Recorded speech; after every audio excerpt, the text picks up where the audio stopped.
And so, we kind of broke new ground on how extensively we practiced for this surgery.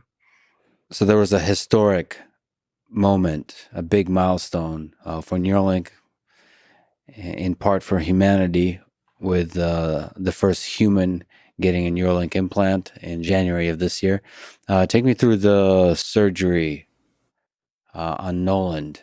What did it feel like to be part of this? Yeah. Well, we're lucky to have just incredible partners at the Barrow Neurologic Institute. They are, I think, the premier neurosurgical hospital in the world.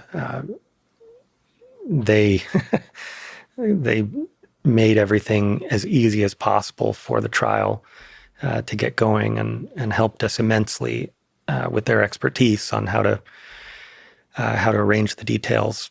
It was a much more high pressure surgery in some ways. I mean, even though the outcome wasn't particularly in question in terms of our participants' safety, the number of observers, the Right. number of people. There's conference rooms full of people watching live streams in the hospital, rooting for this to go perfectly, and that just adds pressure that is not typical for even the most intense production neurosurgery, say removing a tumor or placing deep brain stimulation electrodes. And it had never been done on a human before. There were unknown unknowns.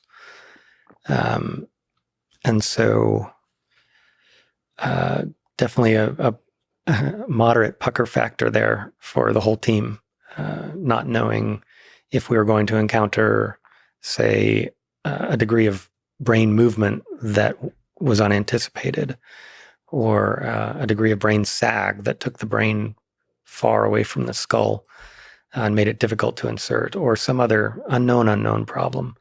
Fortunately, everything went well, and that surgery was one of the smoothest outcomes we could have imagined. Were you nervous? I mean, you're a bit of a Extremely, quarterback in the Super Bowl kind of situation. extremely nervous. Extremely. I was very pleased when it went well, and when it was over. Looking forward to number two. Yeah. Um, Even with all that practice, all of that, just you've never been in a situation that's so high stakes in terms of people watching.